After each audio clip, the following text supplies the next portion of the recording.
To welcome Roger Leir back to this radio program. Dr. Roger Leir has appeared on this program over the years many, many times. He's appeared on Coast to Coast AM, where Art Bell commented, Roger Leir did 4 hours, the most riveting radio ever broadcast on open national airwaves. And you're going to be in for a treat again today, because Roger Leir has got some extraordinary things to say to you. Now, many of you find it, and we hear this in email every time Roger comes on the air, difficult to listen to Roger Leir because it is so frightening to think about his subject, implants. Well, it's frightening for me too, because as most of you know, I have one in my ear that cannot be removed, or I dare not remove it because of what happened when that was attempted some years ago. However, that said, I am a completely independent, normally functioning human being. I am not a robot. I am not in any health problems because of this. And Roger, let me ask you this. Now, I would say that Dr. Roger Leir needs no introduction, but I will. Before I ask you the question, Roger, I am going to introduce you a little bit. Dr. Leir is a true pioneer. He went to a UFO convention and saw somebody talking about implants and decided as a scientist, an MD, a doctor, which he is, that he would see if there was any scientific basis for this. He proceeded from there to here.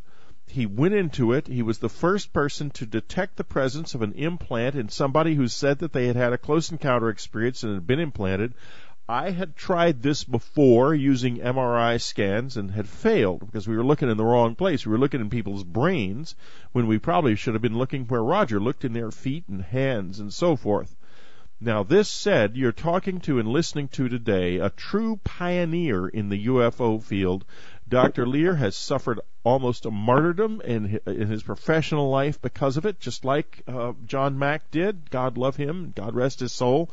And it's hard, but this is an important man. He's unique in this world.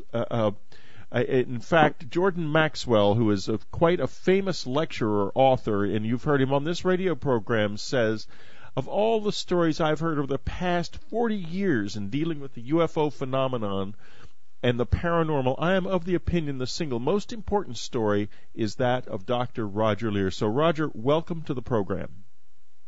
Well, it's good to be with you once again, Whitley. Well, indeed, and I'm afraid my introduction was a little long-winded, but that's okay. You deserve it because you have done such a service for mankind at such personal cost, and you're scorned and derided by the general media pretty much whenever they notice you. People in your own profession steer clear of you. The scientific community will have nothing to do with you, and above all, there's no funding for this research. But let me do this, Roger. I want to begin with the people you have dealt with.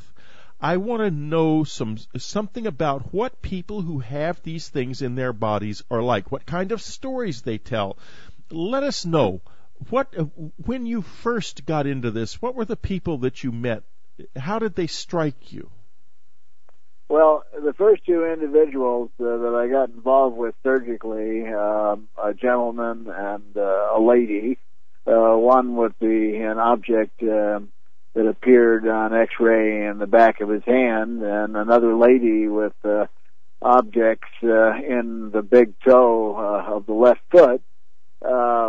They seemed, normal, run-of-the-mill, everyday people, very down-to-earth. The gentleman who had the object in the back of his hand used to take the time to amuse and amaze himself and others by using a little stud finder and moving it over the back of his hand and watching the little magnetic needle in the stud finder wiggle back and forth.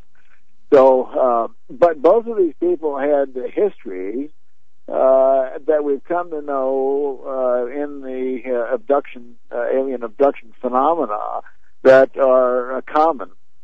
One of the stories that I wrote in the book, The Aliens and the Scalpel, involving the first lady, the first person we removed the two objects from, was very interesting. She was had an experience out on a camping trip in Texas with her husband and with her two children.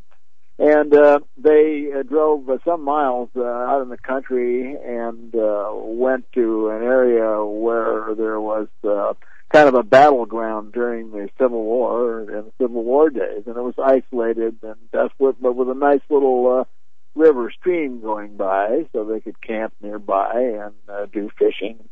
They set up a camp just on the other side of a wrought iron bridge, and they made ready the camp and went to bed that night. The next day they went out and did some digging and hiking and fishing and so on, and were having a good time. And as the parents were preparing for dinner and it started to get dark, the two little kids were sitting on a log, and they had managed to get a couple of flashlights, and they were flashing the lights up into the sky. And so the mother came over and said, "Gee, what are you guys doing?" He said, "Well, we're having fun, Mom. We're just flashing these lights up into the sky and getting answers back." And she says, "What?" And he said, "Oh, yes, you see those lights up there? Well, we flash our flashlights, and they flash back with the same number of flashes." And she said, "Oh, my." And she called the husband over, and he took a look, and he says, "Well, that's probably, some of those military helicopter guys, and they're having fun with us." And they both picked up flashlights and flashed, too. And after that session, why they went and had dinner and went to bed. Well, about 3 o'clock in the morning, the husband suddenly comes to the tent and wakes everybody up. Now, they wanted to get up real early the following morning, so he had made a fire which was going to last all night long. He suddenly woke everybody up. His attitude was totally bizarre, gruff, woke the wife up, told her to quickly get the children and put them in the car. And don't ask questions, just do as I say, which was not like him at all. And she responded, of course, with questions. He said, "Just please get the kids up, put them in the car." He was terrified. And they ran to the car, and they started heading back home, crossing this wrought iron bridge. And in doing so, the husband saw a light behind them and asked the wife to turn around and see if that was some kind of a large truck. And she says, "Yes, that's what I think it is, but it's getting closer." And as the light got closer and stronger and filled the cab of the car with this brilliant light, she said, "Oh my God," she said, "it's not a truck." And she looked at it, and the size was absolutely enormous, and she knew that it wasn't going to fit on that bridge. They crossed the bridge, and the story comes to an end because time went by unknowingly to them. And the next thing they knew or realized, they were headed in the opposite direction, going back towards the campsite. And they went back, couldn't remember what happened. They went back to the camp. The fire was gone, and they realized that some hours had gone by. And now they were really terrified, didn't understand, and started heading home with lights following them from time to time. Well, this was only one of the experiences that this individual had, and it was quite an experience, and listening to her tell the story. Now, you have to remember, we have these patients examined both psychologically and physiologically. She fell well within the psychological norm. And the story that the second individual told was almost as good, but a little bit different. Now, Roger, right up front, I don't want to waste any time, and I want people to listen to this, and I know that they don't listen to these shows because I can see when you're on the air, on the program, listenership drops off after about the first 10 minutes, and we're at 10 minutes now. And folks, I want you to keep listening. Do not be afraid of this. You got to look it in the eye. Don't just tune it out because it's too creepy to think about. And Roger, what I want you to do now is to tell us exactly what kind of process a person goes through when they come to you with a possible implant, with a story. What clues you in to the idea that the person may have may actually have an implant? Well, the first thing that happens, Whitley, is that there's contact. They contact me, and I listen to their story either by email or telephone. And if they think they have an object, I tell them to produce some reasonable evidence that there is an object there. In other words, if they claim to have an object, then I have to see it as part of the scientific study in an X-ray, a CAT scan, or an MRI. If they haven't even had an X-ray done, then they must start by getting one done, and sometimes I'm able to help make suggestions how they can easily accomplish that. Once the X-rays have been taken, they send them to me, and I will look at the X-rays personally, and then if I see something that's suspicious, then it goes to our radiology consultant. They look at it and verify that whatever it is there doesn't belong there.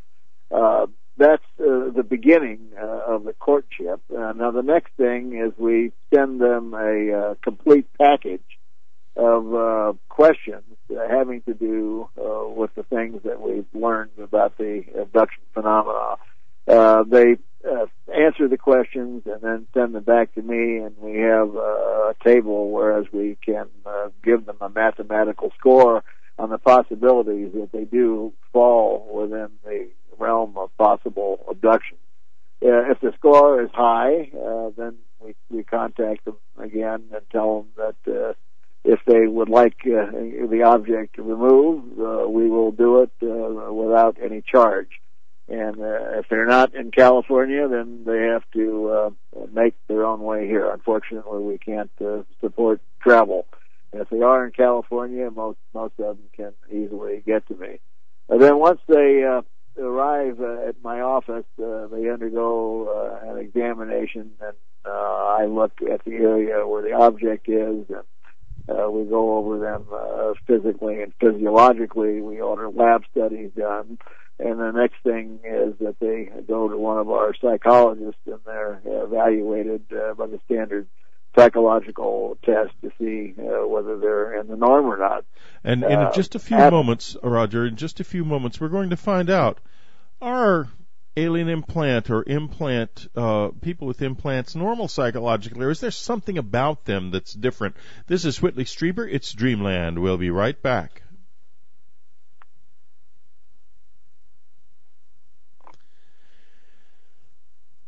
The entire top of the building just blew up. A second explosion and another explosion. We have a report now of a fourth explosion at the Trade Center. 911 in plain sight. It asks the crucial questions, the questions that must be answered about what happened on that most terrible day in modern American history. You can get it from the unknowncountry.com store. Now available, Dave Von Kleist's Director's Cut, all the latest revisions. Do not miss this important, shattering, and powerful video, 911 in plain sight in DVD format only. 911 in plain sight from the unknowncountry.com store. Just $13.95, a great price on 911 in plain sight. An even better deal for our subscribers.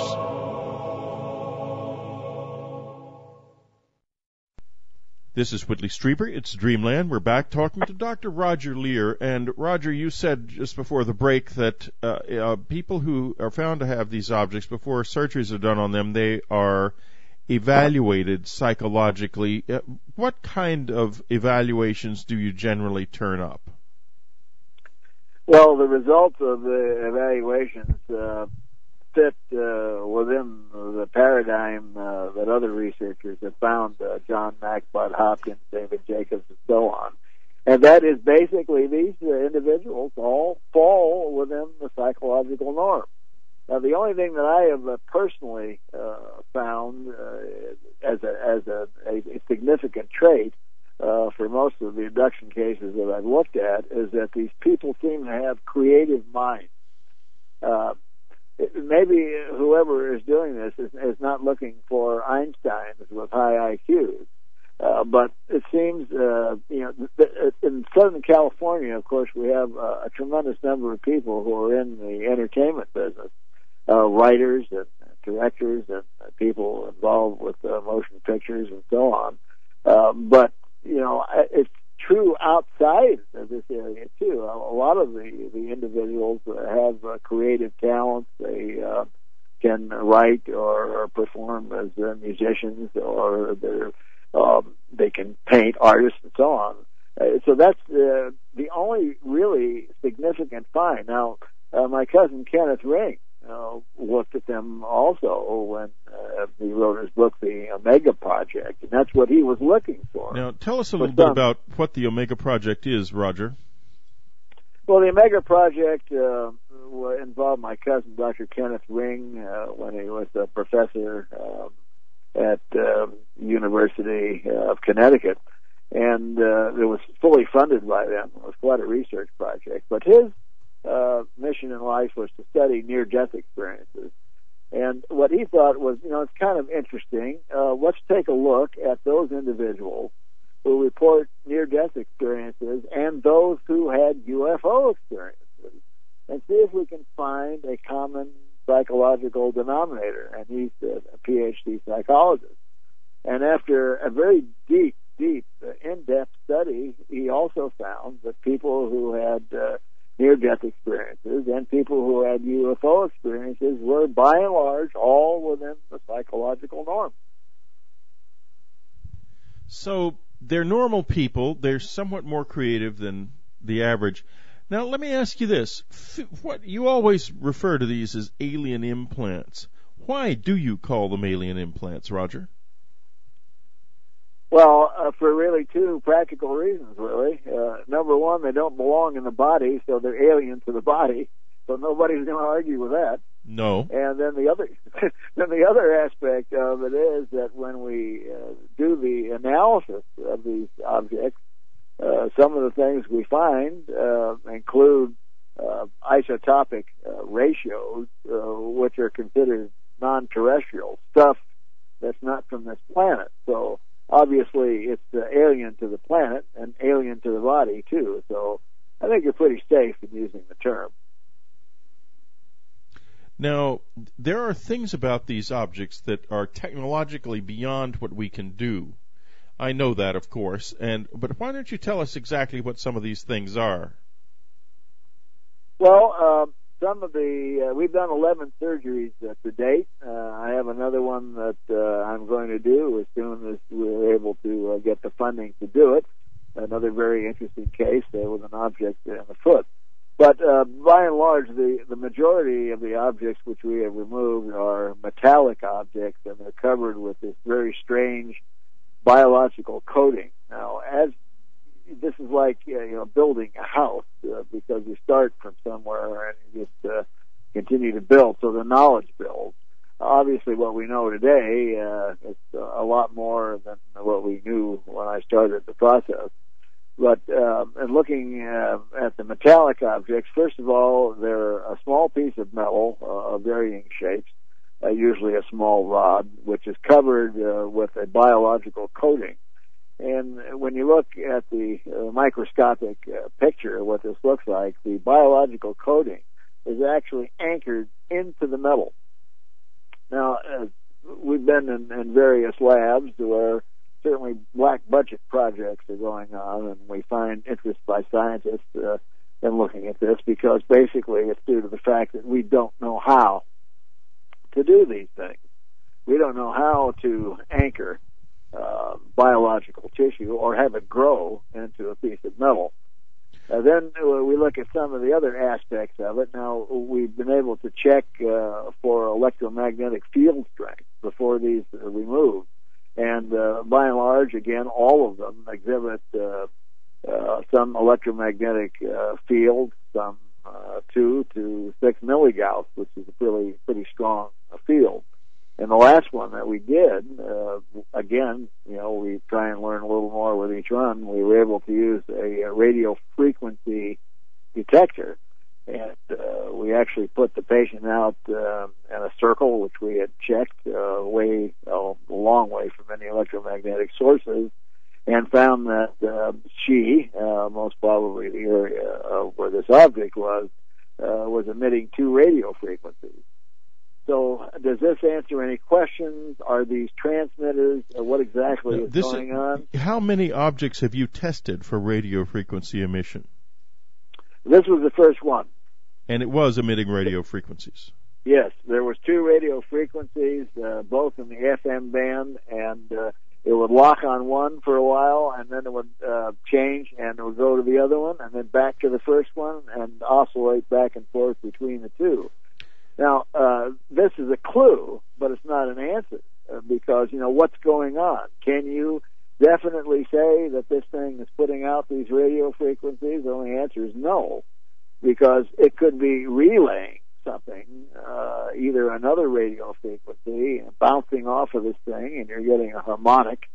And I'm sure anybody that's in radio, I don't have to explain this to Art because he is in radio, harmonics are not the original frequency. And then again, how do we know this thing is not being stimulated by some other kind of energy, like high energy particles that go through space, and then it in turn generates a radio frequency? So, like many things we found, when you think you have the answers to a question, you really find that you have more questions.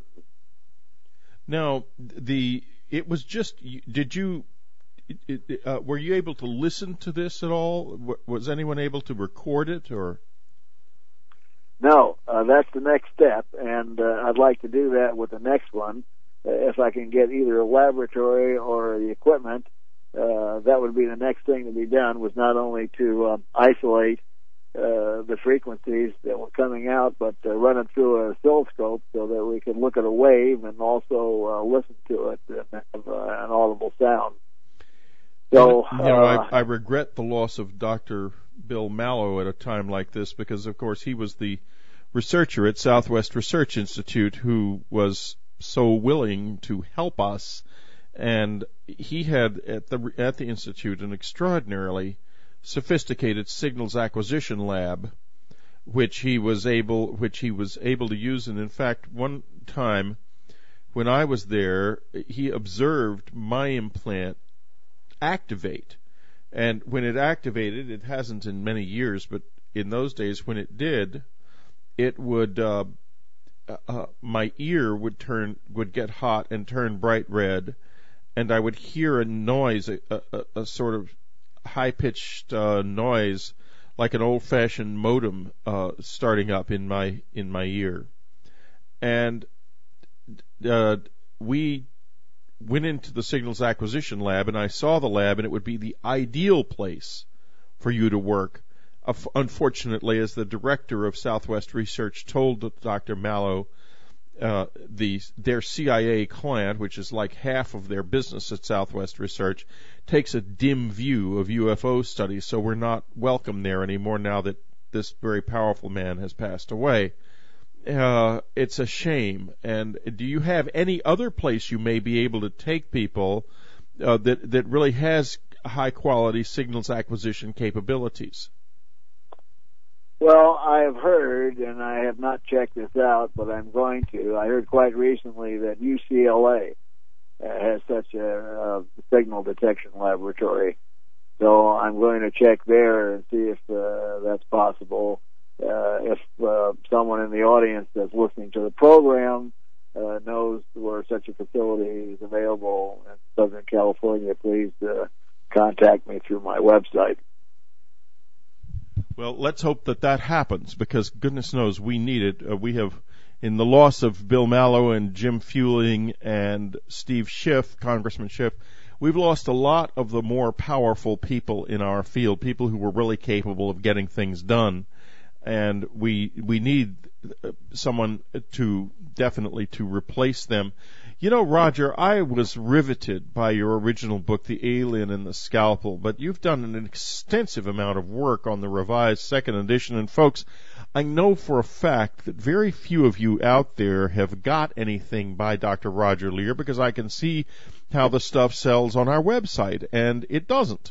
It doesn't because you're tuning this out. You're scared of it. You don't want to think about it. But do think about it. It's absolutely fascinating. It's a window into another world. It's one of the most exciting things in terms of scientific pioneering that has ever been done in the history of mankind. So don't tune this out. Get a copy of The Aliens and the Scalpel, the new revised second edition. Even if you've got the first edition, you're going to find a lot of new stuff in here. And since I know that 99.999% of the 250,000 people who listen to this radio program every week do not have the book, you should get the book. Go to the unknowncountry.com store and actually do it. Get it this time. You've listened to this program for years.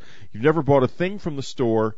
This is the one thing you probably ought to get, The Alien and the Scalpel, revised second edition. So now this particular little spiel will probably sell about 4 books, Roger, of the 250,000 people who should buy it. So, well, you know, Whitley, your contribution to the first book, was tremendous, and maybe it helped to sell at least the amount that it did sell, which was quite a few copies. But because of the number of pages, we're up to 405 pages with the new one. And so some of the stuff the publisher decided to edit out. But there's lots of new scientific tables in the back of the book, and for those that want to see photos, all the new photos are in the photo section. Right. And also, I didn't want to write this as some kind of a textbook for the scientific mind. I wrote this book so that the average person can pick it up and enjoy it. It's a lot of my personal life is in there too, and the experiences of the individuals that I talk about. It's a lot more than just a lot of scientific data. So if the folks are afraid of it, like you said, because they think it's just a piece of scientific boring knowledge, I think no, that's not why they're afraid of it. They're afraid of it because it's too scary to think about. They're not bored by it. They're terrified. And that's what I'm trying to get folks over, because we got to look at this. And I'm not saying it's not scary. Of course it's scary. But it's not that scary. So listen, we'll talk about this in just a second. We got to take a break. This is Whitley Strieber. It's Dreamland. We'll be right back. You know, what I've been saying about Dr. Roger Leir could not be more true. People do tune him out because they are afraid to think about this implant issue. However, it is not scary. It's actually incredibly fascinating. When we take these things out, they don't get put back in. So let's learn from this. Let's read Alien and Scalpel. Read The Aliens and the Scalpel. You can get it from the unknowncountry.com store. There is nothing like getting past fear with knowledge. This can be thought about. It can be controlled. Dr. Roger Leir's pioneering work proves it. Get The Alien and the Scalpel from the unknowncountry.com store right now.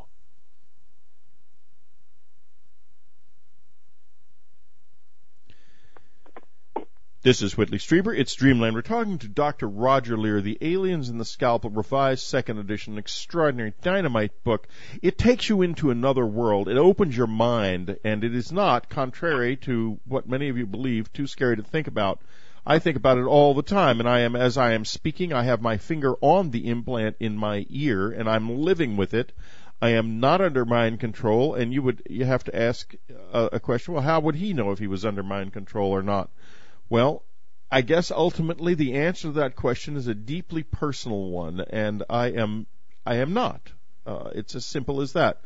Roger, speaking of mind control, conspiracies, and weirdness, I want to talk about Bob Bigelow and John Alexander, who figure in your book somewhat prominently. You have made a long and fruitless journey seeking money to do this research justice.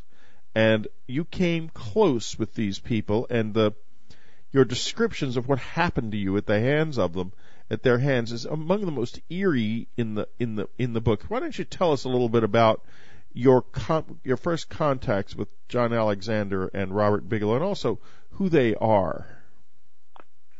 Well, my first contact was actually through my cousin, Dr. Kenneth Ring, who knew both John Alexander and Bob Bigelow and a few other of the scientists with the company.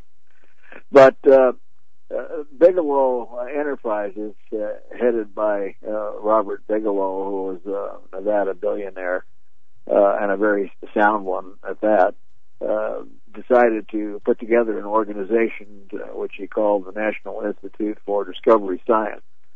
And their goal was a twofold goal. One was science of the mind, which involved near-death experiences, and the other one was having to do with UFOs. So they put together a science advisory board of some of the top scientists in the United States. Well, I didn't know these people from Adam.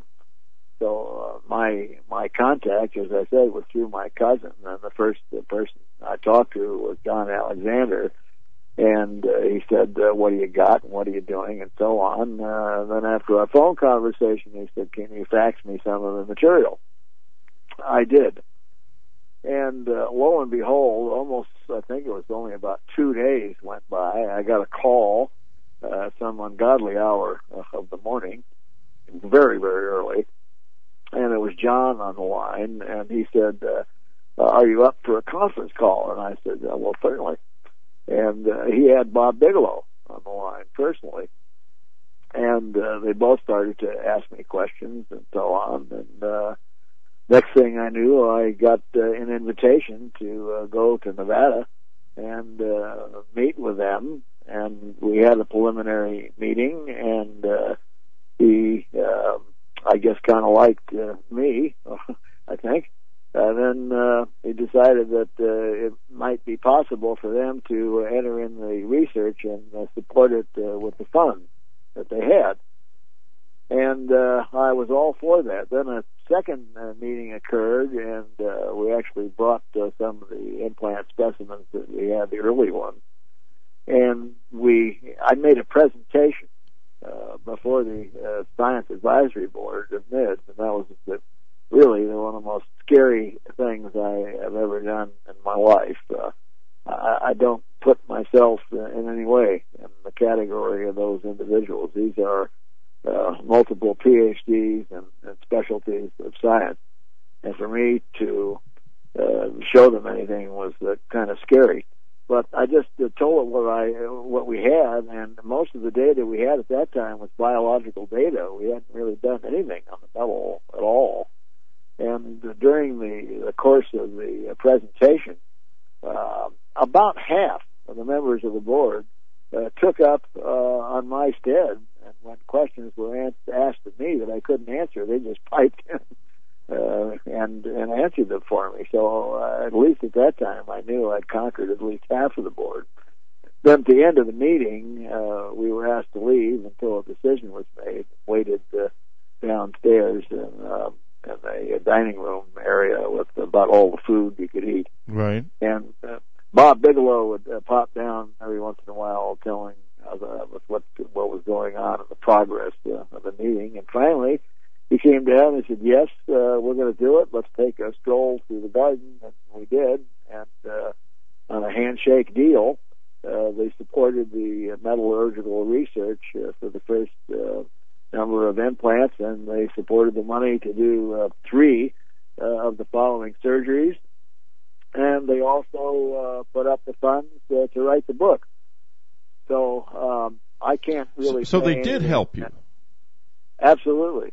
Yes, I can't say anything sinister about these people. Okay, I know the rumors. I misunderstood then. I'm sorry. And I'm glad in a way because I know John Alexander and like him very much.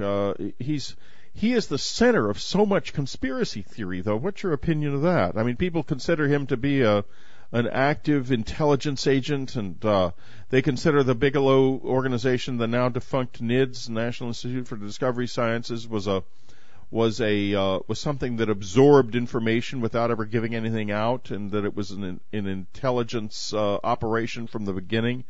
Does any of that strike you as being possibly true or in the direction of the truth? Absolutely not. The people who say that are suspicious and small-minded and don't really understand. You see, the thing that's an affront to ufology research, quote unquote, is that NIDS only did things in a very scientific way. And as I described the board, these are a board. This is composed of a board of national scientists, which are extremely famous, and they deal in science. They don't deal in anecdotal data. And what you don't do, which is done in the field of ufology, if somebody finds something and right away they run to a broadcast of some program and blab about it before it's ever been tested. That's not science. So if you are doing scientific research and you don't come up with any kind of an answer, why talk about it? It's just not worth talking about it. We went through a long thing with the DNA from the Gary Lowry case, and we had almost published an article in the Scientific stating that we had non-terrestrial DNA. And just at the last minute, continuing to follow genetics and the role of science, what we found was that we had a slug. And you could think of the embarrassment that would have occurred if myself, NIDS, and any of the NIDS board had gone through and published that article. Right. Just stayed right at the last minute. So those folks that are critics of NIDS, John Alexander, just don't accept scientific things. Now, John is what he is. He's in the CIA, and I think when you're in the CIA, you don't exactly completely retire. Well, I don't think he was actually in the CIA. I think he was in military intelligence, and he was the director of the non-lethal weapons program, which is was he also in the CIA? Yeah, I believe so. He is known as the father of this nation's non-lethal weapons program. Right, and I got as a consultant status. I'm sure that he was with the CIA because he was involved with the CIA remote viewing and telekinesis programs. Well, that's true. I got to know him a little bit when he was in San Antonio, Texas, working on the non-lethal weapons program with Bill Mallow, who was the person developing that friction-free substance that they were supposed to be able to spray on roads and so forth that would render the surface unable to be crossed by a vehicle or anyone on foot or anything like that. And so he was there, and we met and spent a good bit of time together. And frankly, I have to be honest with you, had a lot of fun. But of course, it's the job of somebody like that to be charming to a person that might have be able to spill secrets of some sort, like me. Although I'm not aware of any that I haven't already spilled. Certainly, I am the worst. I am the worst keeper of secrets in the world. I blab away about everything that happens to me, and certainly in my close encounter experience, I've held nothing back that I know of. So, but let's go on now. What I want to do when we get into the last part of the program, something that nobody ever really asks you, and I'm always dying to ask you, and I hear you on the air, is what do you think, and I know partly how your answer is going to be, and I'm going to get into it a little more deeply this time, what these things are for, and just how many people might have them, might not you have one in your body, and what does that mean to you, my friend, if you have had the courage to continue listening to Dr. Roger Leir and entertaining all of the possibilities that surround implantation. This is Whitley Strieber. It's Dreamland. We'll be right back.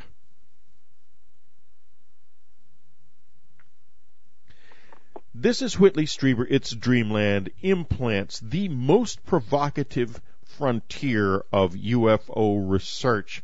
Dr. Roger Leir, the pioneer, he has personally extracted these things from many people's bodies. They have been extensively studied scientifically. They are not explainable by any conventional means. His book, The Aliens and the Scalpel, the wonderful revised second edition, gets into this really deeply. It reads like a thriller because it is a thriller. It's an extraordinary thriller written by a real pioneer, a man of genuine courage, very, very rare in this world. Dr. Roger Leir, now let me ask you what I was getting ready to ask you before the break that is a burning question with most of us. What do you think these things could be for? And I know that you can't tell us, well, I know what the aliens are doing or what whoever's doing it is doing, but what do you think, in your considered opinion, might be going on? Well, treating this subject on a scientific level, guesses aren't any good, but you are allowed to put out some theories, and of course the theories then have to be taken into a laboratory and either proved or disproved. That's the way science works. So, yes, I do have a theory, and it's kind of a complex one because it involves the whole subject of abduction.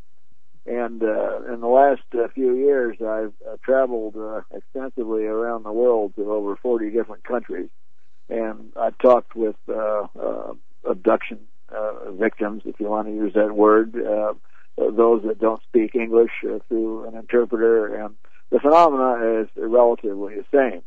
The common denominator, and I'm sure Bud Hopkins and David Jacobs will not disagree with this, the common denominator in most cases seems to be the taking of ova and sperm, for what purpose we can only guess and do not know.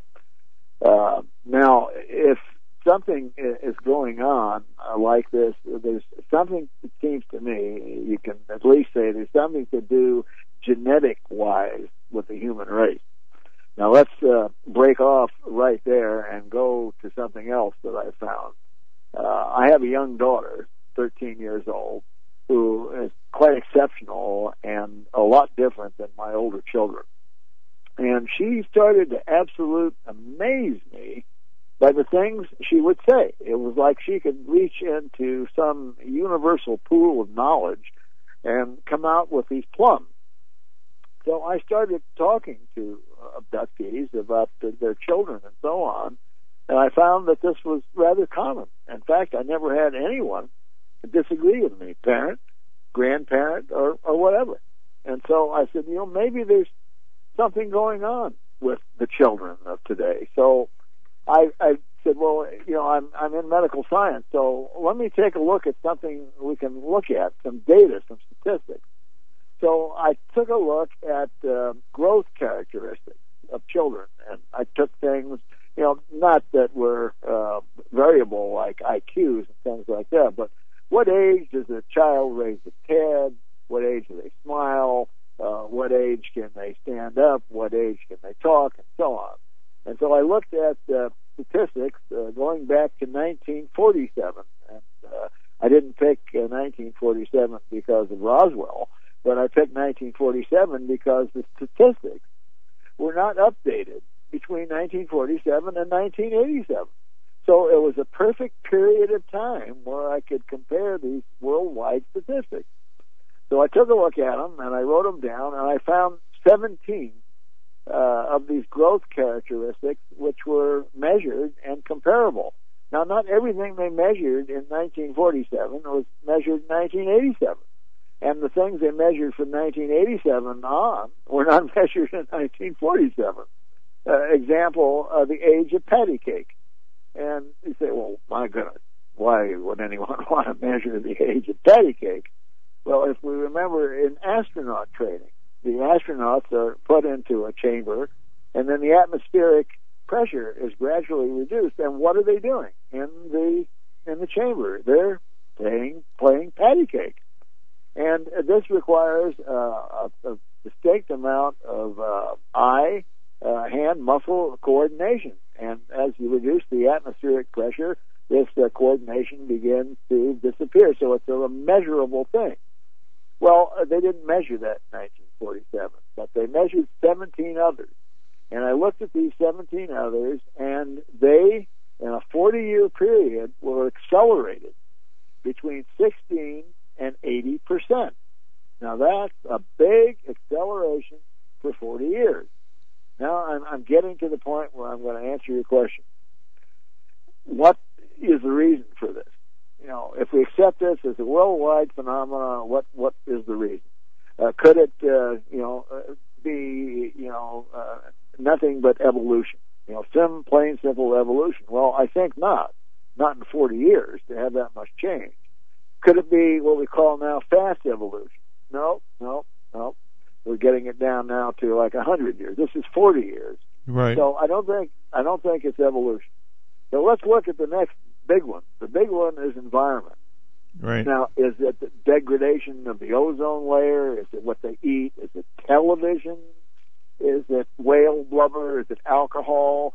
Well, you can't say that it's that because it's common all over the world, and we're looking at varying environments. So if the statistics are holding true, then it seems like there's nothing in the environment that's going to do this. So I pretty much eliminated environment. The next thing I looked at was mutation. Could it be mutation? High energy particles, hitting genes and so on. But if you look at mutations are what we call random mutation. You may find a baby born with an extra finger or a blue eye and a brown eye. But these are real, full-time, coordinated things that are going on. These are not mutations. So if you eliminate those three, there's only really two things you can be left with. Now, if you're a devout theist, then the answer is simple. It's an act of God. So be happy, smile, look in the mirror, and say, okay, it's an act of God. Can't argue with that. And if you don't accept that as 100% truth, then you're only left with one other possibility, and that is the human race is being genetically manipulated. And if this manipulation is going on over a period of years on a worldwide basis, one of the ways to check the progress is to put something in these individuals that can give you remotely some indication of the success of the genetic engineering. And whatever you may be doing. Right. And that, my friend, is my theory for what these implants are. Well, to be honest with you, and with you also, listeners, the thing in my head, in my ear, seems to be usable. It seems to be a tool, and I think it might be quite an extraordinary tool. I have begun to find that there is information that comes into my mind if I want it there that seems to be related to it. Now, let me ask you, Roger, do people report, do they report seeing anybody, or do they remember the implantation process? I know all of them don't, but do some of them, and if so, how do they describe it? Is it consistent? Some of them do. Some of them actually remember being on a ship and having something inserted. They remember the whole procedure, either consciously or with hypnosis assistance. Right. One individual was 6 years old, living in a very poor potato farming area of Texas. He woke up in the wee hours of the morning. He saw a bright light fill the room. He heard a voice that told him to get up out of the bed, walk out of the house, walk around to a freshly plowed furrow, come around to a specific area, and then he followed the directions, walk forward. He claims that he was looking at a tree, and he saw these balls of light hanging around the tree. And then one of the balls of light came toward him, and he was told to reach out and grab it.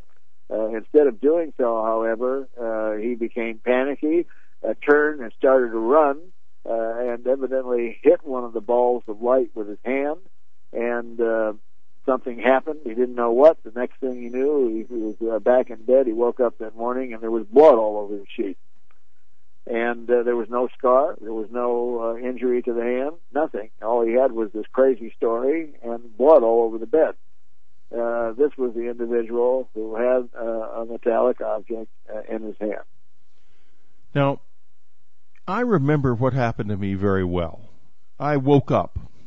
It happened in a May evening, I believe, in 1989, and I woke up. It was the windows were open in the house. We were in the country, and I heard as I woke up, I heard a male voice say in the backyard very clearly, "Condition red."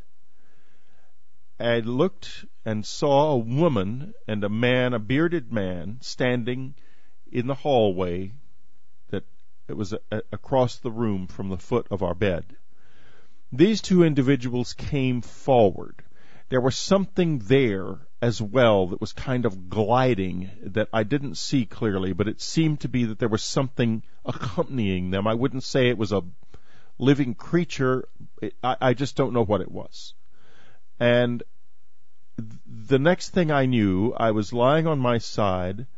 I felt my eyes were open. It was dark. I could not see. And something was being there was pressure against my ear, against the side of my head, and the woman was speaking to me in a not unpleasant and fairly gentle sort of a way. The next thing I knew, there was a flash of light and a glow around the house, bright from above, and the sound of people crashing off into the woods in the night, running wildly, it sounded like, through the underbrush. And so I remember what happened to me, and I always ask if people think that these are alien implants, because I have to tell you that if there was an alien present when I was implanted, it was very hard to detect. It looked like people did it. What do you make of that? Well, I think it's been proven that whatever you call these aliens, visitors, travelers, or whatever they may be, have the ability to cloud the actual events that happen, and conscious memories are sometimes fragmented, and you remember things in a certain way. This just like the case that I mentioned, where the child remembers being hit in the back of the hand for hitting in this exploding ball. I don't think that's what happened at all. What you remember are probably put together fragments of a situation in which you're seeing something other than typical gray beings. But they want you to see or remember or whatever it is that they decide that they're going to leave that thought with. Well, okay, we've come to the end of our time together, Roger. In a way, it's unfortunate. We need to do this again because I have a feeling that somewhere between the two of us, we know things about this that we're not yet saying. Or that we could speculate about. As I said before, I don't feel as if I'm under any form of mind control. On the contrary, I think that the object in my ear is a mind opener, not a mind closer, and that I'm just beginning to be able to make use of it. And I think when people read the book I'm working on, The Greys, they'll see that indeed my mind has been opened to some of the deepest secrets of this whole mystery, and I think that that object has got something to do with it. Okay, enough said. The Alien and the Scalpel, the revised, new, expanded edition. Do you want to revise your mind and not get implanted in the process? Well, one way to do it is to read this extraordinary book from Dr. Roger Leir, a true pioneer. Thank you so much for being with us, Roger Leir. Next up on Dreamland, Linda Moulton Howe. You want your hair curled? Well, this time she's got the hair curler for you. This is going to really surprise you. We'll be right back. One reporter who loves mysteries is radio's leading science journalist, Linda Moulton Howe. She's an Emmy Award-winning TV producer, documentary filmmaker, and writer, and the reporter and editor for EarthFiles.com, the Internet's most respected edge science website. Today, she has an extraordinary report for us from Dr. Lonnie Thompson about sudden climate change. Here she is from Albuquerque, New Mexico. Linda Moulton Howe. Thanks, Whitley. As we move into the new year of 2005, our planet is giving many signals that big and perhaps very sudden climate changes are facing us for the foreseeable future. Last month, on December 16th, at the American Geophysical Union meeting in San Francisco, distinguished Professor Lonnie Thompson from the Geology Department at Ohio State University presented sobering data that the ice in the world's glaciers is melting so rapidly that he and his colleagues are shocked by what they are finding in the melting glacial ice. The high Calcaya Glacier of the Andes in Peru has melted so rapidly that since 1991, a 200-foot deep lake has formed where the rock was once covered by deep ice. And plants that grew in wet, warm climate there have been found perfectly preserved at the edges of the melting glacier. The plants are so freshly preserved that DNA has been collected, and carbon-14 analysis show that whatever freeze-dried the plants occurred 5,200 years ago. And for the plants to be so fresh, the climate had to have changed from warm to cold with deep snow within days. Professor Thompson thinks the cause was a sudden change in the sun's solar energy output. Today, in the 21st century, the sun's energy has also been lower again, but counteracting it has been the steady, exponentially increasing buildup of carbon dioxide in the Earth's atmosphere, largely produced by human civilization's burning of fossil fuels. Professor Thompson is seriously worried that our planet's climate system can be triggered into abrupt changes when various thresholds are reached and then crossed. Right now, the parts per million per volume of carbon dioxide in our planet's atmosphere is 380. From ice core samples taken to study the past climate before the human industrial age, the natural Earth variation in carbon dioxide has been a low of about 190 parts per million per volume during the ice ages, and as high as 280 parts per million by volume during the warm periods between ice ages. That means that our world's atmosphere right now has 100 parts per million by volume more than the natural CO2 cycle, and the greenhouse gas is increasing every year. What happens when it reaches 400 parts per million or 500? Will that trigger a global climate change that is so abrupt that green growing wetland plants will again be freeze-dried by sudden cold and snow? But this time, will it be the sun's fault? Or will it be humans ignoring the inevitable destiny of too much carbon dioxide blanketing the Earth? Here is Professor Lonnie Thompson. Our interest in this 5,200-year event actually started in 2002 when we discovered these plants coming out from the retreating margin of the Calcaya ice cap.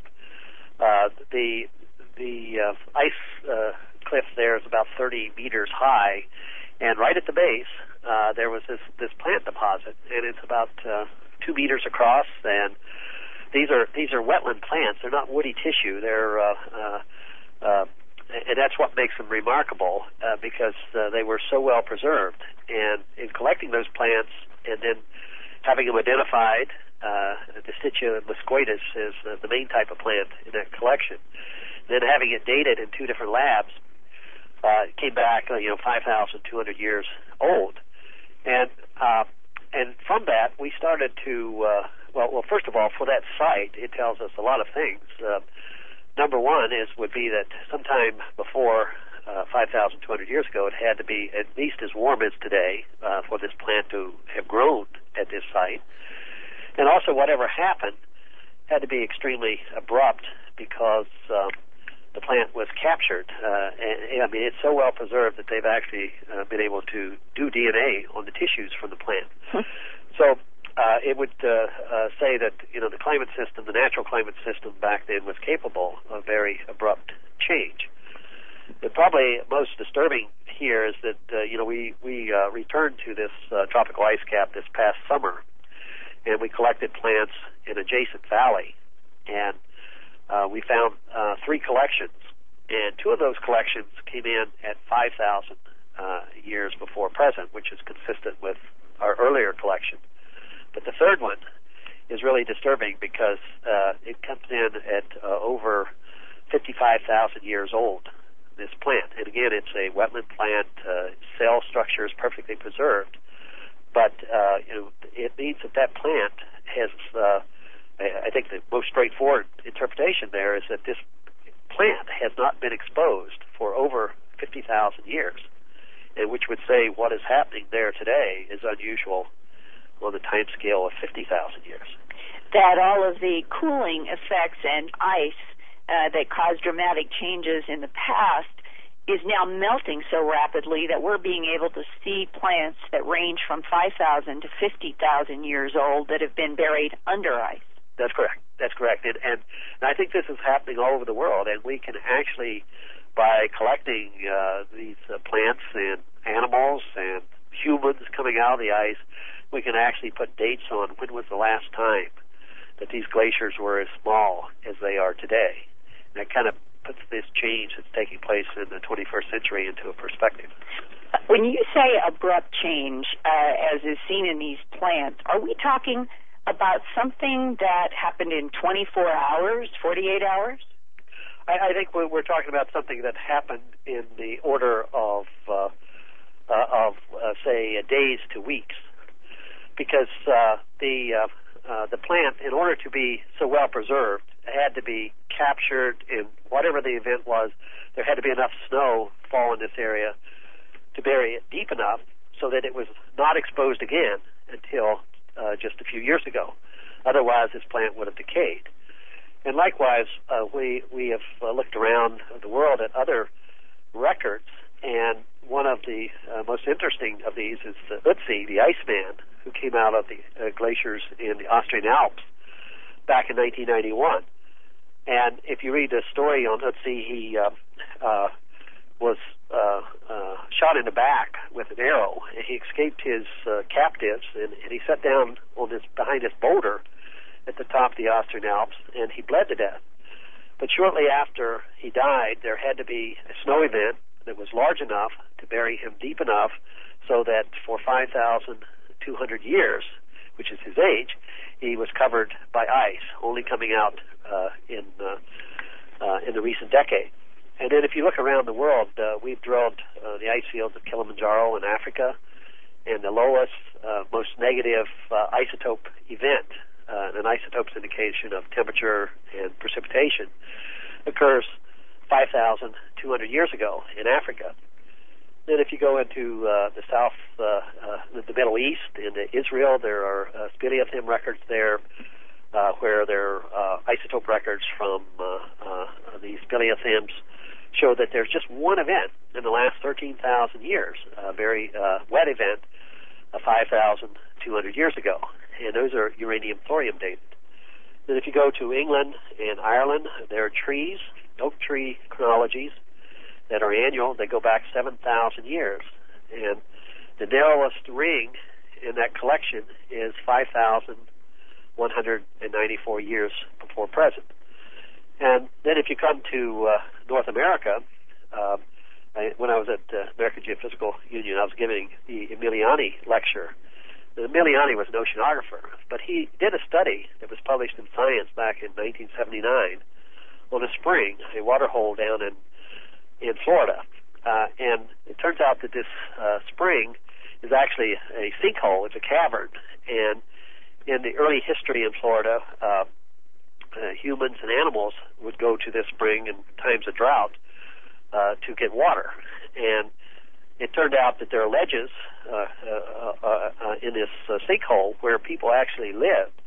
And he had dated the last time this spring there was a sudden rise in water in this spring based on human bones and artifacts, and this was 5,220 years ago. And that if the sun could have triggered such a massive and rapid change 5,200 years ago, that we could trigger exactly the same kind of rapid change now.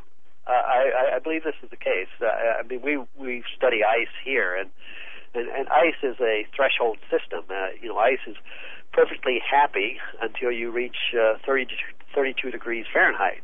At 32 degrees Fahrenheit, it crosses the threshold. It melts. It becomes water. And I think that the natural systems of this planet, many of them operate on thresholds.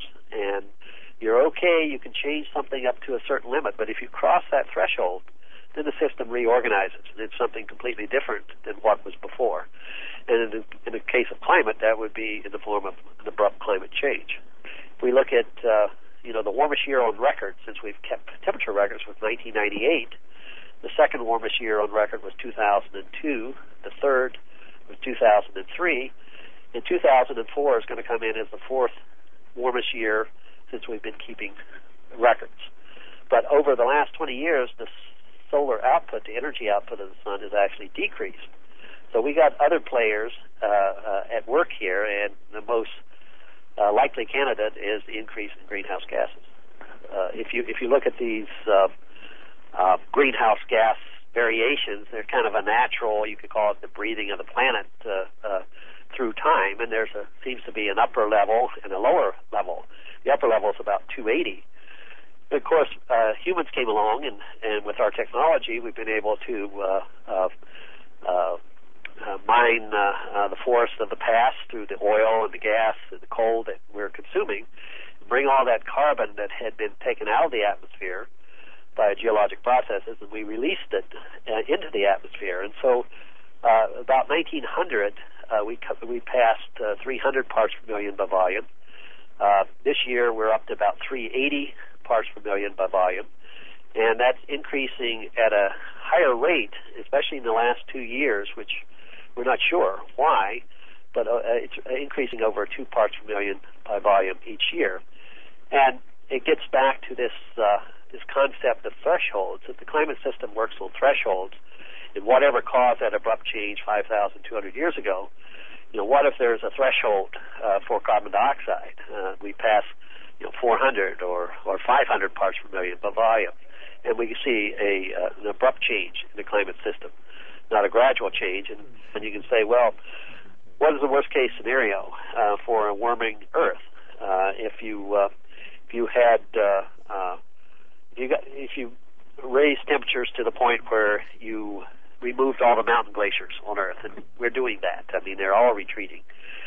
You could raise sea level by 0.5 meter. Then you can look around the world and see what the impact of a 0.5 meter rise in sea level would be, and that would be to displace over 100 million people. And then you say, well, what if we remove Greenland ice cap? If we did that, we would raise sea level by 7.5 meters. And then you would displace millions and millions of people. And in the worst case scenario, if you remove the Antarctic ice sheet, you would raise sea level another 65 meters. And our world would be totally different than what it is today. So, you can always look at the worst case scenario. Now, I think that the evidence would suggest that these changes in sea level are occurring, and that initially we're going to be dealing with displacements of millions of people, and I think this is likely to take place simply because we as human beings haven't got our act together in that we are doing nothing to curtail emissions of CO2. And if you look at the economies developing around the world, like China, we got a lot of economies coming online that are going to be big consumers of fossil fuels and hence producers of CO2. So I think that we are going to be dealing with an adaptation to a changing climate system as well as increasing sea levels. But for the plant in the Calcaya ice cap in Peru, and for the hiker in the Alpine Glacier to have been trapped and preserved, doesn't that mean that there would have been a sudden drop in temperature and there would have had to have been a lot of snow suddenly? Yes, absolutely. At the higher elevations where the temperatures are cold enough, there had to be lots of snow. And I think at other areas, lower elevations, like if you go in the Middle East, you look at the stalactite measurement, that shows it was wet. And it's interesting, if you go to the Natural History Museum in London, there are tablets there that come from Iraq and from Syria that date back 5,000 years ago that talk about huge floods in that part of the world. So if you're low enough and the temperature's warm enough, of course, it's going to be rain. But if you're up higher elevations or high latitudes, then you could have very heavy snowfall. And obviously, that's what captured the plant. That's what captured Ötzi. Well, then, what you're suggesting is that there would have been a tremendous amount of moisture all around the planet 5,200 years ago. There would have been a displacement. Prior to 5,200 years ago, the Sahara Desert was a wet place. There were lakes. There were actually people living out there. But 5,200 years ago, it suddenly dried up, and I mean it was a very fast event. And so moisture that was falling in that area is being displaced to other areas, perhaps in the Middle East, where they had these record rainfalls. So what you find is that there's a disruption of the moisture system. Places that were dry become wet. Places that were wet become dry. Is the difference now that it is warming rapidly, and 5,200 years ago it was suddenly much colder? Well, I think if you look at the carbon-14 production, you see it going in both directions, up and down. 5,200 years ago. Yes, and so you probably had a large disturbance in the climate system that manifested itself in all these different records at the time. When we look at today's climate and the forcings that we have, we look at the greenhouse gases. We're looking at a period of time in which the mean temperatures of the planet are rising. That means that as the mean rise, the chances of having extremes going in both directions, both warmer and colder, increase. And we had in 2003 the heat waves in Europe. Those were an extreme in the weather patterns. Those become more common as the mean temperatures rise on the planet. So, well, if sudden ice conditions and sudden desert conditions are what happened 5,200 years ago, a catastrophe then, what do you think is the catastrophe now?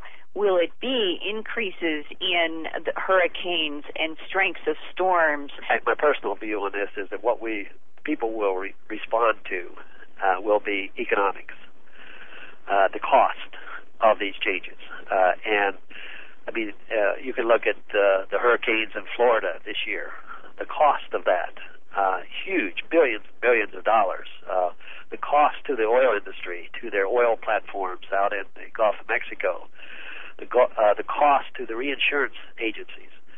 And to me, unfortunately, our economic structure for the planet, and again, it doesn't matter whether you're in the U.S. or in China or whatever, people react to changes in dollars and cents, and particularly in things that cost. And I think we're already seeing evidence of the cost of the system changing. That it's increasing in terms of catastrophes and destruction by weather events. Exactly. And why is this government not leading that search for solutions on the carbon dioxide buildup? Well, that's unfortunate because my feeling is that as the number one producer of CO2 emissions on Earth, we need to be at the table. You may not like, whatever policy is on the table at the time, but we need to be we need to be a player working toward finding a solution that works for everyone. And my feeling is it doesn't really matter what our government thinks. or people think, for that matter. It's the system will react, and it will change, and we will adapt because we'll have no choice. And if we keep having hurricane seasons increasing, whether it's a natural cycle on the earth or it's because global warming is contributing to the energy of storms, the amount of money that it will continue to take year after year dealing with floods, hurricanes, and those kinds of crises will have to exceed the cost of trying to reduce CO2, wouldn't it? Oh, absolutely. Many companies that actually have worked on CO2 reductions, such as British Petroleum, have found that didn't cost them anything. By fixing the leaks in your pipelines, you reduce the methane going into the Earth's atmosphere, but you also increase the amount of fuel that you're getting to your user, where you ultimately want to make a difference. So why shouldn't the United States follow those leads and be pushing for reduction in CO2? Well, I think, again, it comes back to the economic perceptions that we have now. The people in power believe that any of these type of moves in this direction will cost money and will impact the economy of this country. And I think that the only way this ultimately we change that is it has to be done in a way that it is in the economic interest of these people to make these changes, which I absolutely believe is the case. Or that the catastrophes in climate around the world, from heat and drought and floods and hurricanes, continue to increase to the point that people begin screaming for governments to act? Well, it becomes increasingly difficult for them to act at that point, because so much of the resources are then going to dealing with the immediate human problem of displacement, the reconstruction of houses and everything. It would be a prudent government, in my opinion, would be looking to the future, taking a long-term view that we can do a little at a relatively low cost now, which will have a tremendous impact 10 or 20 years down the line in the way of renewable energy sources. It's not just the U.S., it's a problem in China. I mean, one of the reasons that the U.S. has objected to Kyoto Protocol was that China and India aren't part of that. And that's a good objection. They need to be part of it, because within 10 or 20 years, China will probably be the biggest CO2 producer. And the point is that this problem can only be solved by people working together. And we haven't taken the first step here yet. Well, as a scientist and as a person living on the Earth, do you think right now it is pretty inevitable that in this century we're going to face climate challenges, weather challenges, like we've never faced before? That certainly would be my opinion. I think this is going to be our number one problem of the 21st century. And it makes you wonder, Whitley, why is it that we are cutting off our nose to spite our face in this country when it comes to some rigorous policies of trying to get some incentive under solar, wind, hydrogen, and alternatives to fossil fuels that truly are causing a problem for the foreseeable future? Well, we are cutting off our noses to spite our face, Linda, and the casualty insurance industry, as Dr. Thompson points out, in 2005 will in part collapse because of the combination of the typhoons that struck Asia, primarily Japan and Taiwan last year, the 4 hurricanes that struck Florida, and now the tsunamis, because bear in mind that, for example, the Phuket, the travel industry in Phuket is heavily insured by Chinese insurance companies, in fact, or by Hong Kong underwriters and Thai insurance companies, and there's going to this industry is going to take a tremendous hit. I regard people such as Ronald Reagan, Bill Clinton, and George W. Bush, his father as well, as Rush Limbaugh, as being personally responsible in Clinton's case for allowing the American people to remain complacent about this in the interest of satisfying his popularity ratings. In the case of the others, of willfully ignoring scientific evidence in favor of corporate sponsors who are themselves not particularly concerned about global warming, primarily the oil companies. But there are lots of other industries that are concerned about these changes, and the casualty insurance industry leads the pack. Mm-hmm.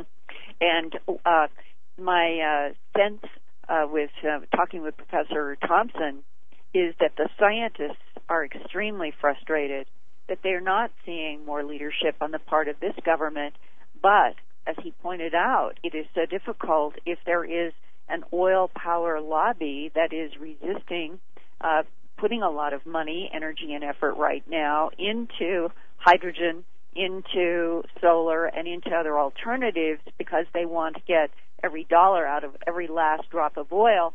And in the process, we could be hurt so much more financially in the future. We should be doing work now to change things, not waiting for absolute catastrophe. Well, we are waiting for absolute catastrophe, and Dr. Thompson's work shows that it has happened in the past, and boy, is it ever absolute. It's too bad that the Iceman cannot warn us, because bear in mind what Dr. Thompson was talking about. This man was hiking through a verdant alpine meadow when he was overtaken by a snowstorm which caused him eventually to freeze to death, and he remained frozen there for 5,000 years under that ice. Now, what does that tell you about the speed with which this came on? And then, at the same time in Peru, the worldwide impact and power of this catastrophe must have been overwhelming, and that's without us adding to the global warming picture. That's why Professor Thompson is so concerned about what's happening now, because if the Earth's climate could change within days, in 5,200 years ago, in natural changes from the sun's variation, that's his hypothesis, what in the world could happen now with us possibly reaching a threshold with carbon dioxide that could trigger a change as abrupt with consequences that none of us yet know? Well, Linda, unfortunately, we will see that change, I would think, and the responsible parties will all start out by saying, not my fault, and whatever is left of the media. They undergo an examination, and I look at the area where the object is, and we go over them physically and physiologically. We order lab studies done, and the next thing is that they go to one of our psychologists, and they're evaluated by the standard psychological test to see whether they're in the norm or not. And in just a few moments, Roger, in just a few moments, we're going to find out, are alien implant or implant people with implants normal psychologically, or is there something about them that's different? This is Whitley Strieber. It's Dreamland. We'll be right back.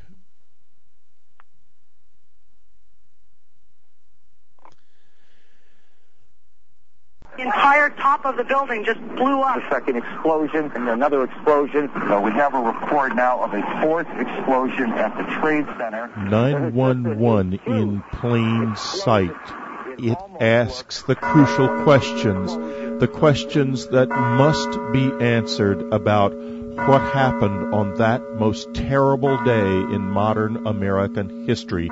You can get it from the unknowncountry.com store. Now available, Dave Von Kleist's director's cut, all the latest revisions. Do not miss this important, shattering, and powerful video, 911 in plain sight in DVD format only. 911 in plain sight from the unknowncountry.com store. Just $13.95, a great price on 911 in plain sight, an even better deal for our subscribers.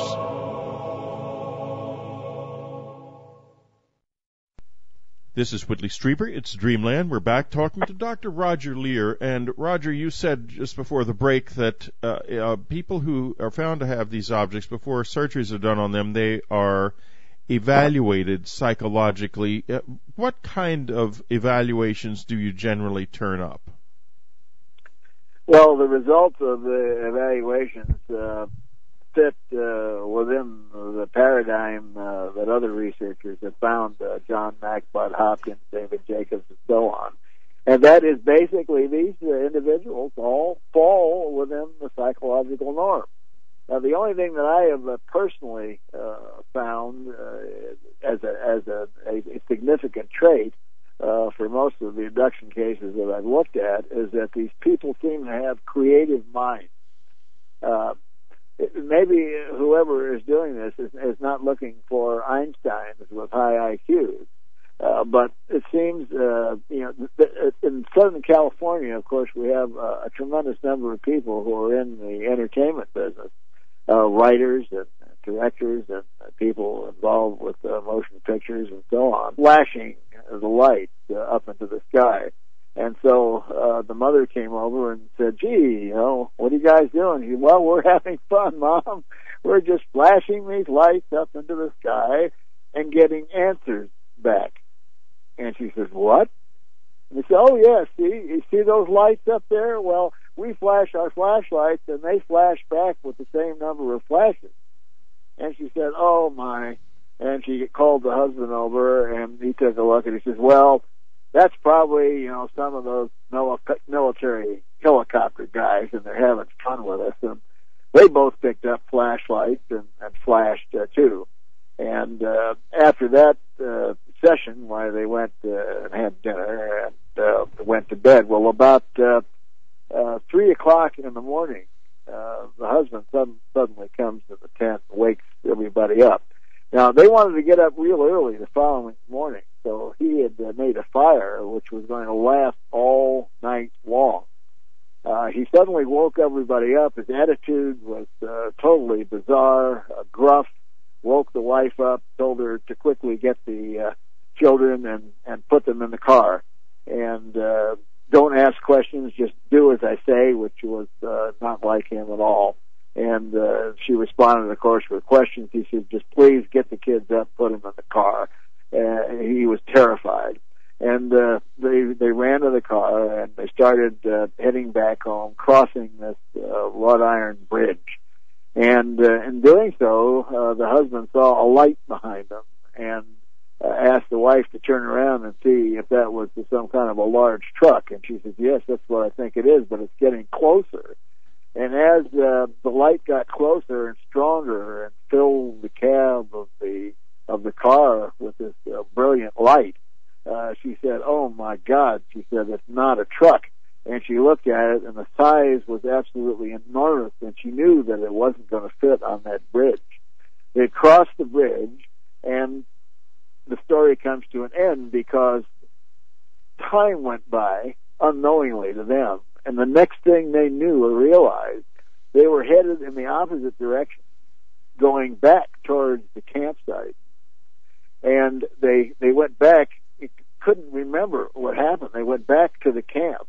The fire was gone, and they realized that some hours had gone by, and now they were really terrified, didn't understand, and started heading home with lights following them from time to time. Well, this was only one of the experiences that this individual had, and it was quite an experience, and listening to her tell the story. Now, you have to remember, we have these patients examined both psychologically and...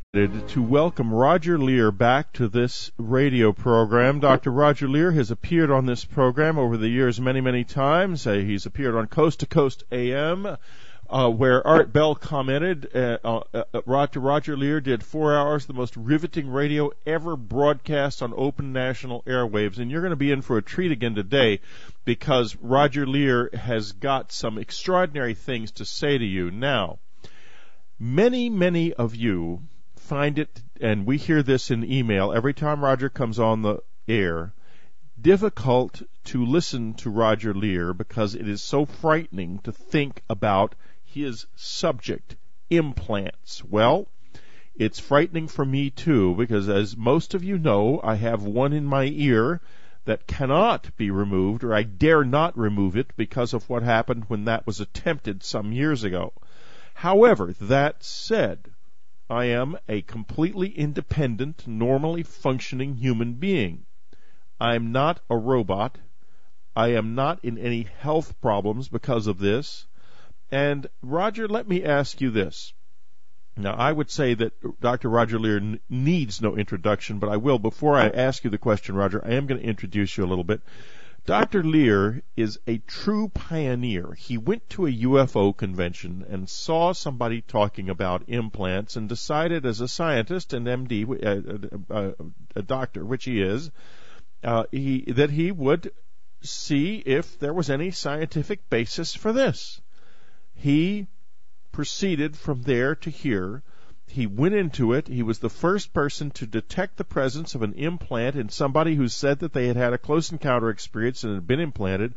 I had tried this before using MRI scans and had failed because we were looking in the wrong place. We were looking in people's brains when we probably should have been looking where Roger looked, in their feet and hands and so forth.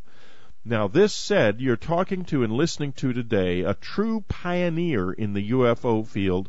Dr. Leir has suffered almost a martyrdom in his professional life because of it, just like John Mack did. God love him, God rest his soul. And it's hard, but this is an important man. He's unique in this world. In fact, Jordan Maxwell, who is quite a famous lecturer, author, and you've heard him on this radio program, says, of all the stories I've heard over the past 40 years in dealing with the UFO phenomenon and the paranormal, I am of the opinion the single most important story is that of Dr. Roger Leir. So, Roger, welcome to the program. Well, it's good to be with you once again, Whitley. Well, indeed, and I'm afraid my introduction was a little long-winded, but that's okay. You deserve it because you have done such a service for mankind at such personal cost, and you're scorned and derided by the general media pretty much whenever they notice you. People in your own profession steer clear of you. The scientific community will have nothing to do with you, and above all, there's no funding for this research. But let me do this, Roger. I want to begin with the people you have dealt with. I want to know something about what people who have these things in their bodies are like, what kind of stories they tell. Let us know. When you first got into this, what were the people that you met? How did they strike you? Well, the first two individuals that I got involved with surgically, a gentleman and a lady, one with an object that appeared on X-ray in the back of his hand, and another lady with objects in the big toe of the left foot.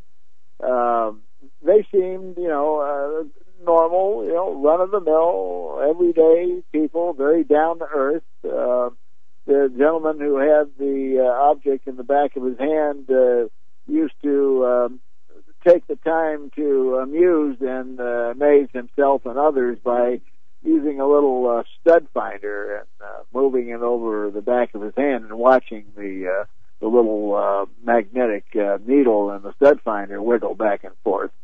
So, but both of these people had histories that we've come to know in the alien abduction phenomena that are common. One of the stories that I wrote in the book, The Aliens in the Scalpel, involving the first lady, the first person we removed the two objects from, was very interesting. She was had an experience out on a camping trip in Texas with her husband and with her two children. And they drove some miles out in the country and went to an area where there was kind of a battleground during the Civil War and the Civil War days. And it was isolated and desolate, but with a nice little river stream going by so they could camp nearby and do fishing. They set up a camp just on the other side of a wrought iron bridge. and they made ready the camp and went to bed that night. The next day they went out and did some digging and hiking and fishing and so on, and were having a good time. And as the parents were preparing for dinner and it started to get dark, the two little kids were sitting on a log, and they had managed to get a couple of flashlights, and they were physiologically, she fell well within the psychological norm. And the story that the second individual told was almost as good, but a little bit different. Now, Roger, right up front, I don't want to waste any time, and I want people to listen to this, and I know that they don't listen to these shows because I can see when you're on the air, on the program, listenership drops off after about the first 10 minutes. And we're at 10 minutes now. And folks, I want you to keep listening. Do not be afraid of this. You got to look it in the eye. Don't just tune it out because it's too creepy to think about. And Roger, what I want you to do now is to tell us exactly what kind of process a person goes through when they come to you with a possible implant, with a story. What clues you in to the idea that the person may have may actually have an implant? Well, the first thing that happens, Whitley, is that there's contact. They contact me, and I listen to their story either by email or telephone. And if they think they have an object, I tell them to produce some reasonable evidence that there is an object there. In other words, if they claim to have an object, then I have to see it as part of the scientific study in an X-ray, a CAT scan, or an MRI. If they haven't even had an X-ray done, then they must start by getting one done, and sometimes I'm able to help make suggestions so they can easily accomplish that. Once the X-rays have been taken, they send them to me, and I will look at the X-rays personally. And then if I see something that's suspicious, then it goes to our radiology consultant. They look at it and verify that whatever it is there doesn't belong there. That's the beginning of the courtship. Now the next thing is we send them a complete package of questions having to do with the things that we've learned about the abduction phenomena. They answer the questions and then send them back to me, and we have a table whereas we can give them a mathematical score on the possibilities that they do fall within the realm of possible abduction. If the score is high, then we contact them again and tell them that if they would like the object removed, we will do it without any charge. And if they're not in California, then they have to make their own way here. Unfortunately, we can't support travel. And if they are in California, most of them can easily get to me. And then once they arrive at my office,